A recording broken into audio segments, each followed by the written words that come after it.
सूरजपुर गांव में राघव और मोहन नाम के दो दोस्त रहते थे। दोनों बचपन से ही एक दूसरे के बहुत अच्छे मित्र थे। गांव में लोग उनकी दोस्ती की मिसाल देते थे। समय बीतता गया और दोनों बड़े हो गए। अब दोनों की शादी हो चुकी थी और दोनों अपने अपने परिवार के साथ खुशी से जीवन बिता रहे थे। राघव की पत्नी का नाम सावित्री था। वो बहुत ही समझदार, शांत और सहनशील महिला थी। उनकी एक प्यारी सी बेटी थी जिसका नाम गुड़िया था। दूसरी तरफ मोहन की पत्नी कविता थी और उनके दो बच्चे थे। मोहन और राघव दोनों गांव के बड़े व्यापारी धनराज सेठ की दुकान पर मजदूरी करते थे। रोज मेहनत करके जो पैसे मिलते वही अपने परिवार के खर्च के लिए घर ले आते। लेकिन कुछ महीनों से राघव की जिंदगी में मुश्किलें बढ़ने लगी थी। बाजार में काम कम हो गया था और राघव को कई दिनों से मजदूरी नहीं मिली थी। घर का राशन खत्म होने लगा था। बेटी की पढ़ाई का खर्च भी रुक गया था। एक शाम सावित्री चूल्हे के पास बैठी उदास होकर बोली, राघव, आखिर कब तक ऐसे चलेगा? घर में खाने तक की परेशानी हो गई है। आज मैंने माँ के दिए कंगन गिरवी रखकर राशन खरीदा है। मैं कोशिश कर रहा हूँ सावित्री, लेकिन कहीं काम नहीं मिल रहा। तुम मोहन भैया से बात क्यों नहीं करते? शायद वो तुम्हें कहीं काम दिला दे।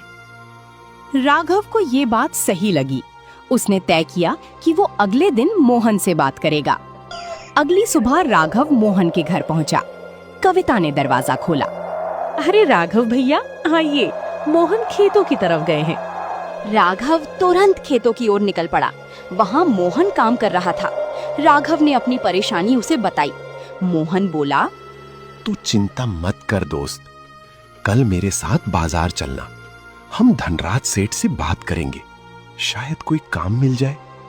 ये सुनकर राघव के चेहरे पर उम्मीद की हल्की मुस्कान आ गई।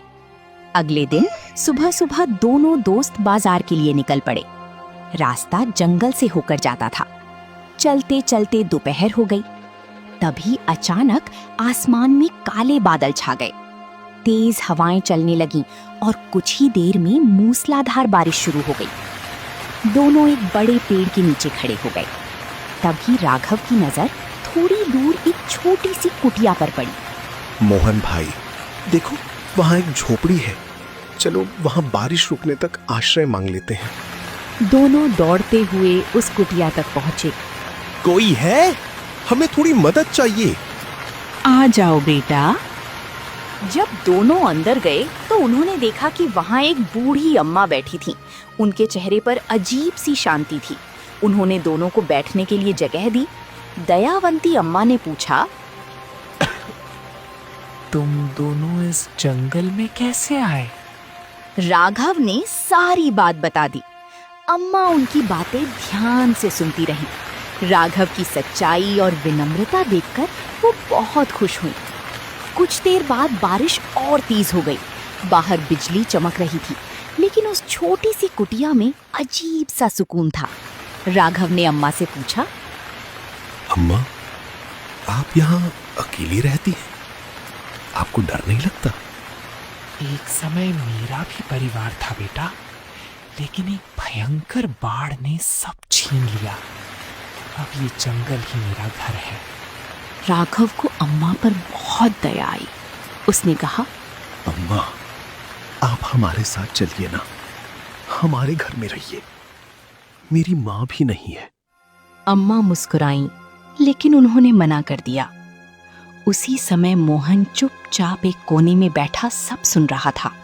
उसे बार बार ये लग रहा था कि शायद इस बूढ़ी औरत के पास कोई छिपा हुआ खजाना हो। बारिश धीरे धीरे रुकने लगी और यहीं से उनकी जिंदगी बदलने वाली थी। बारिश धीरे धीरे रुक चुकी थी। जंगल में ठंडी हवाएं चल रही थीं और पेड़ों से पानी की बूंदें टपक रही थीं। राघव और मोहन अब वहां से जाने की तैयारी करने लगे।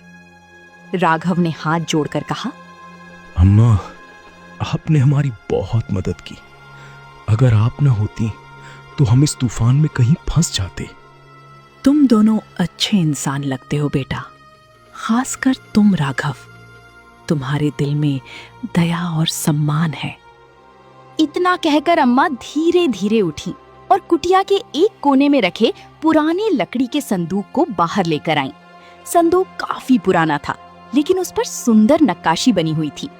अम्मा ने वो संदूक दोनों के सामने रख दिया। मोहन की आंखें चमक उठी। वो तुरंत आगे बढ़ा और बोला, अम्मा, इसमें क्या है? ये मेरे जीवन भर की जमा पूंजी है। अब मेरा इस दुनिया में कोई नहीं बचा। मैं चाहती हूँ कि तुम दोनों इसे अपने साथ ले जाओ और बराबर बराबर बांट लो।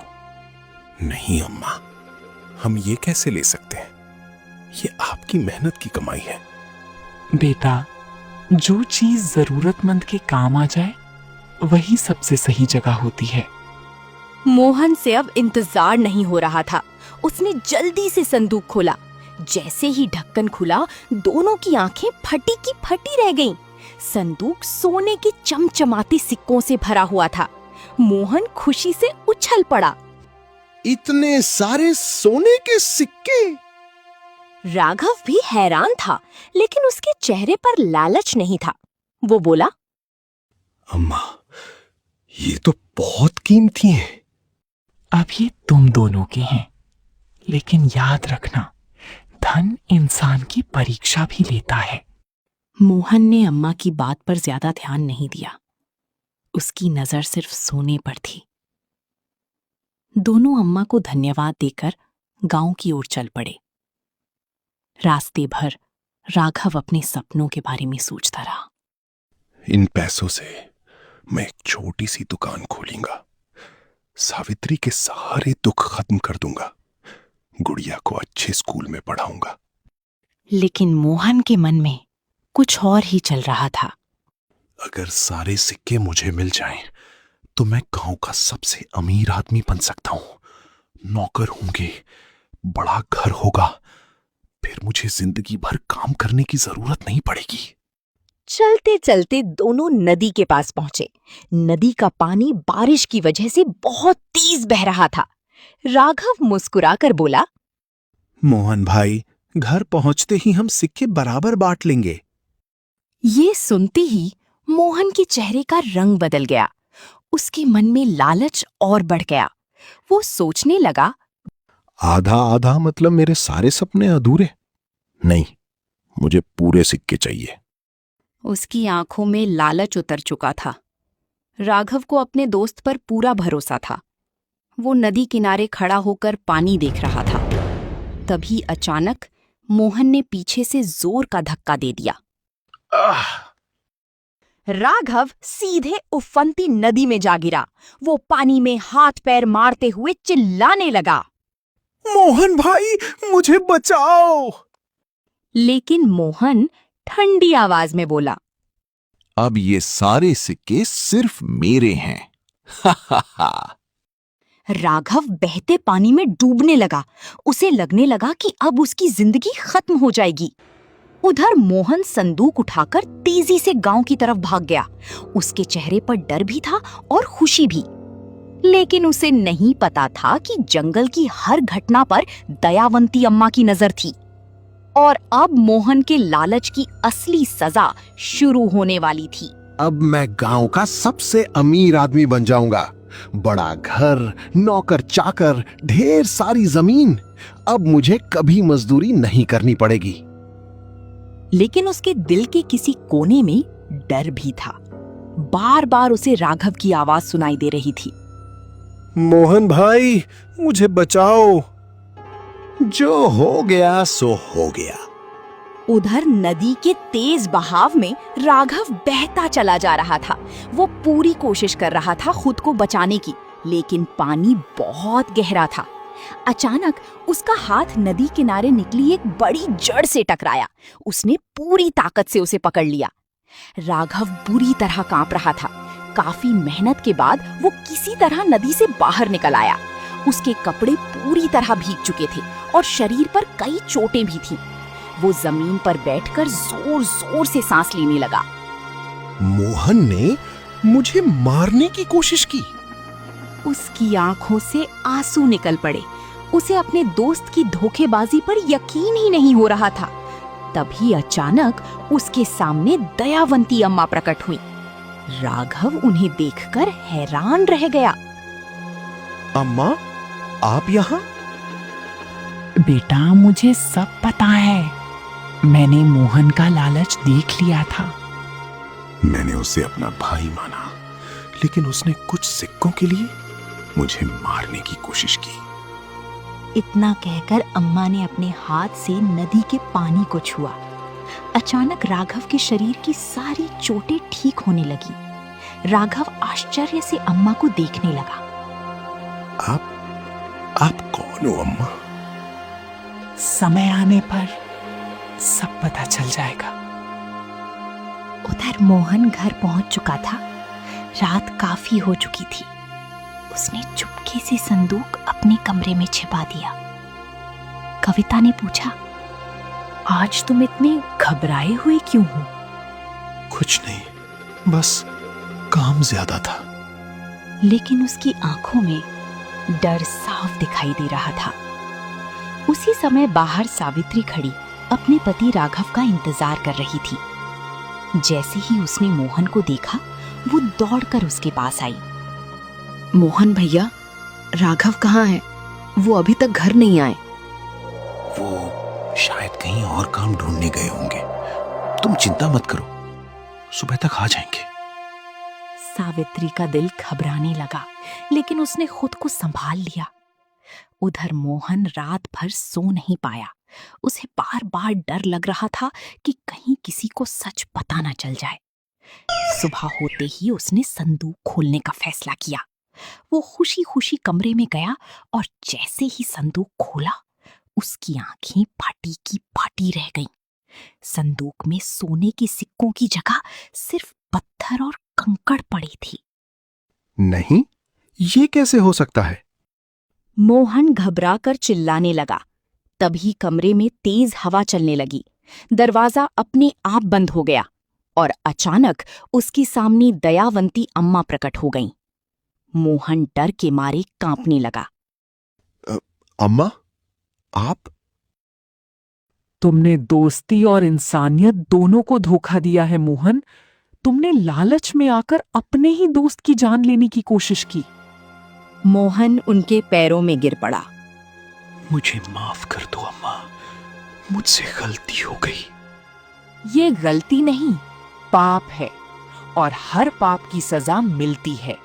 मोहन डर से कांपता रहा और उसे समझ आ चुका था कि उसका लालच अब उसकी जिंदगी बर्बाद करने वाला है। मोहन डर के मारे जमीन पर बैठ गया। उसके हाथ कांप रहे थे और चेहरे से पसीना बह रहा था। दयावंती अम्मा उसके सामने खड़ी थी। कमरे में अजीब सी ठंडी हवा चल रही थी।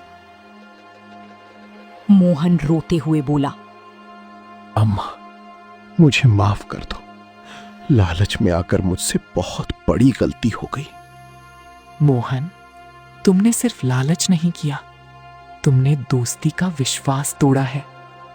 जिसने तुम्हें भाई माना, उसी को मारने की कोशिश की।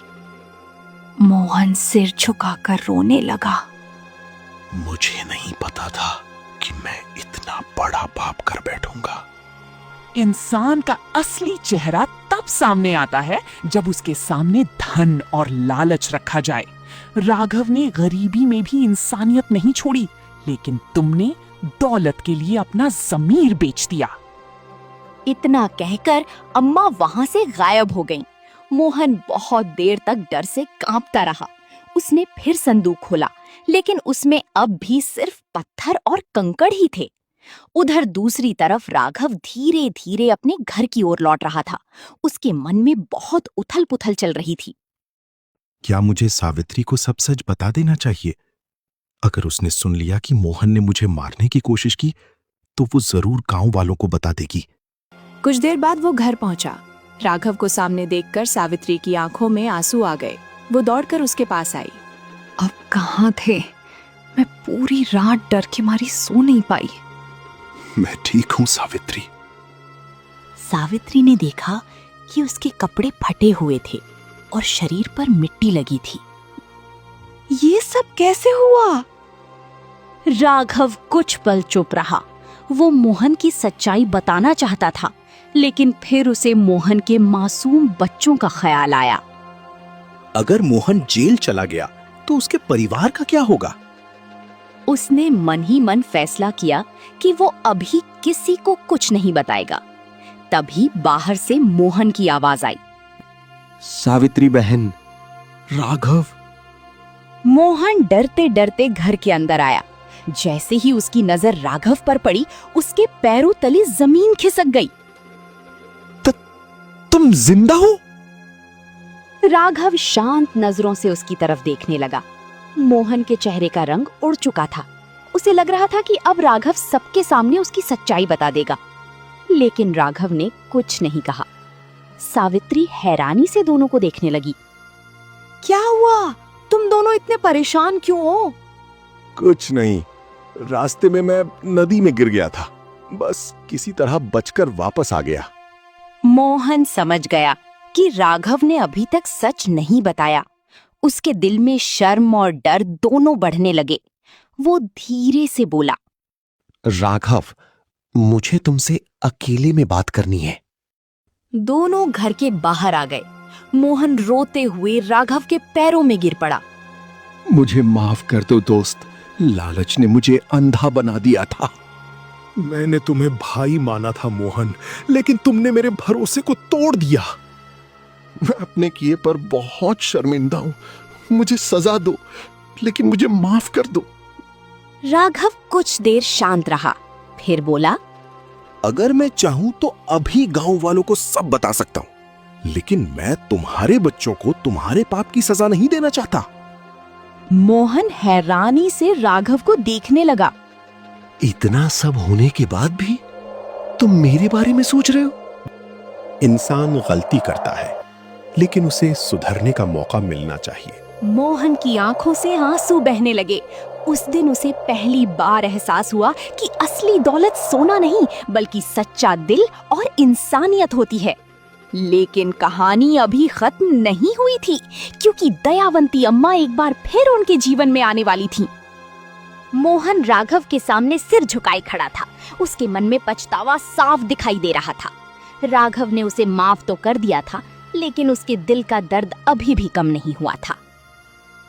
शाम हो चुकी थी। आसमान में हल्की लालिमा फैली हुई थी। सावित्री घर के आंगन में दिया जला रही थी। तभी अचानक तेज हवा चलने लगी। आंगन में रखा दिया अपने आप बुझ गया। सावित्री घबरा गई। ये अचानक हवा कैसे चलने लगी? उसी समय घर के बाहर एक चमक दिखाई दी। राघव और मोहन दोनों बाहर की तरफ दौड़े। वहां वही दयावंती अम्मा खड़ी थीं, लेकिन इस बार उनका रूप पहले जैसा साधारण नहीं लग रहा था। उनके चेहरे से अजीब सा तेज निकल रहा था। उनके आसपास हल्की सुनहरी रोशनी फैली हुई थी। राघव और मोहन दोनों हैरानी से उन्हें देखने लगे। राघव बोला, अम्मा, आप? मैं जानती थी कि तुम दोनों फिर मिलोगे, इसलिए मुझे यहाँ आना पड़ा। मोहन शर्म से सिर झुकाकर खड़ा था। वो अम्मा की आंखों में देखने की हिम्मत भी नहीं कर पा रहा था। अम्मा ने उसकी तरफ देखा और बोली, मोहन, क्या तुम्हें अपनी गलती का एहसास हो गया? अम्मा, मैंने लालच में आकर बहुत बड़ा पाप किया। अगर राघव चाहता तो आज मैं गांव वालों और पुलिस के सामने अपराधी बन चुका होता। गलती करने वाला इंसान बुरा नहीं होता, लेकिन गलती मानकर ना सुधरने वाला इंसान जरूर बुरा होता है। मैं वादा करता हूं अम्मा, आज के बाद कभी लालच नहीं करूंगा। दयावंती अम्मा ने मुस्कुराते हुए अपना हाथ आगे बढ़ाया। अचानक उनके हाथों में वही पुराना संदूक प्रकट हो गया। संदूक को देखकर मोहन डर गया। उसे याद आया कि उसी लालच ने उसकी जिंदगी बर्बाद कर दी थी। अम्मा ने संदूक राघव को देते हुए कहा, राघव बेटा, ये अब पूरी तरह तुम्हारा है। लेकिन अम्मा, तुमने लालच के सामने भी इंसानियत नहीं छोड़ी। तुम चाहो तो मोहन को सजा दिला सकते थे, लेकिन तुमने उसके परिवार के बारे में सोचा। यही तुम्हारी सबसे बड़ी अच्छाई है। राघव ने धीरे से संदूक खोला। अंदर फिर से चमचमाती सोने के सिक्के भरे हुए थे। पूरे कमरे में सुनहरी चमक फैल गई। सावित्री की आंखें खुशी से भर गई। इतने सारे सोने के सिक्के? मोहन भी हैरानी से देख रहा था, लेकिन इस बार उसके मन में लालच नहीं था, बल्कि उसे अपने किए पर और ज्यादा शर्म महसूस हो रही थी। राघव बोला, अम्मा, मैं इतना धन अकेले नहीं रख सकता। धन उसी के पास टिकता है जिसका दिल साफ हो। मोहन, तुम्हें सजा मिल चुकी है। तुम्हारा लालच तुमसे सब कुछ छीन चुका था, लेकिन राघव ने तुम्हें दूसरा मौका दिया है। अब ये तुम्हारे हाथ में है कि तुम अपनी जिंदगी कैसे जीते हो। मैं आज से मेहनत और ईमानदारी से जीवन बिताऊंगा। अम्मा ने आशीर्वाद देते हुए कहा। याद रखना, इंसान की सबसे बड़ी दौलत उसका अच्छा चरित्र होता है। इतना कहकर दयावंती अम्मा धीरे धीरे चमकती रोशनी में गायब हो गईं। सभी लोग आश्चर्य से उस जगह को देखते रह गए। उस दिन के बाद राघव ने उन पैसों से गांव में एक छोटी सी दुकान खोली। धीरे धीरे उसका व्यापार बढ़ने लगा। उसने अपनी बेटी गुड़िया को अच्छे स्कूल में पढ़ाया और गांव के गरीब लोगों की मदद भी करने लगा। दूसरी तरफ मोहन ने भी मेहनत करना शुरू कर दिया। अब वो पहले जैसा लालची इंसान नहीं रहा था। वो हर दिन अपने किए पर पछताता और राघव का धन्यवाद करता कि उसने उसे सुधरने का मौका दिया। धीरे धीरे दोनों दोस्तों की जिंदगी फिर से खुशियों से भर गई। शिक्षा। लालच इंसान को अंधा बना देता है, लेकिन इंसानियत और माफी किसी की जिंदगी बदल सकती है। दयावंती अम्मा के जाने के बाद राघव और सावित्री की जिंदगी पूरी तरह बदलने लगी। राघव ने उन सोने के सिक्कों को संभाल कर रखा और सोच समझकर उनका उपयोग करना शुरू किया। उसने गांव के बाजार में एक छोटी सी अनाज की दुकान खोली। शुरुआत में लोग उसकी दुकान पर कम आते थे, लेकिन राघव हमेशा ईमानदारी से सामान बेचता। वो गरीब लोगों को उधार भी दे देता था। धीरे धीरे पूरे गांव में उसकी अच्छाई की चर्चा होने लगी। कुछ ही महीनों में उसकी दुकान गांव की सबसे भरोसेमंद दुकान बन गई। सावित्री खुशी से बोली, देखा जी, भगवान अच्छे लोगों का साथ कभी नहीं छोड़ते। ये सब दयावंती अम्मा का आशीर्वाद है। उधर मोहन भी अपनी जिंदगी सुधारने की कोशिश कर रहा था। अब वो पहले की तरह लालची नहीं रहा था। वो रोज मेहनत करता और अपने परिवार का ध्यान रखता। लेकिन गांव वाले अब भी उस पर पूरा भरोसा नहीं करते थे। कई लोग उसकी पुरानी हरकतों की वजह से उससे दूरी बनाए रखते थे। एक दिन मोहन उदास बैठा था। उसकी पत्नी कविता उसके पास आई। क्या बात है, तुम इतने परेशान क्यों हो? मैंने जिंदगी में बहुत बड़ी गलती की थी कविता। शायद लोग मुझे कभी माफ नहीं करेंगे। अगर इंसान सच्चे दिल से बदल जाए तो एक दिन दुनिया भी उसे स्वीकार कर लेती है। मोहन ने ठान लिया कि अब वो अपने अच्छे कामों से लोगों का विश्वास जीतेगा। कुछ दिनों बाद गांव में भयंकर सूखा पड़ गया। खेत सूखने लगे। गरीब किसानों के घरों में खाने तक की परेशानी होने लगी। गांव के बड़े व्यापारी धनराज सेठ ने अनाज के दाम बढ़ा दिए। गरीब लोग परेशान हो गए। राघव को जब ये बात पता चली तो उसका दिल दुखी हो गया। उसने सावित्री से कहा, अगर मैं भी ऐसे समय में लोगों की मदद ना करूं तो इन पैसों का क्या फायदा। अगले ही दिन उसने अपनी दुकान के बाहर एक बड़ा बोर्ड लगवा दिया, गरीबों को आधे दाम में अनाज मिलेगा। ये खबर पूरे गांव में फैल गई। गरीब लोग खुशी खुशी उसकी दुकान पर आने लगे। लेकिन धनराज सेठ को ये बात बिल्कुल पसंद नहीं आई। उसका व्यापार कम होने लगा था। एक दिन वो गुस्से में राघव की दुकान पर पहुंचा। राघव, तुम इतने सस्ते दाम में अनाज बेचकर मेरा नुकसान कर रहे हो। सेठ जी, लोग भूखे हैं।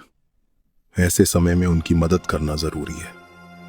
अगर तुमने ऐसा बंद नहीं किया तो मैं तुम्हारी दुकान बंद करवा दूंगा। इतना कहकर वो वहां से चला गया। सावित्री घबरा गई। अब क्या होगा जी?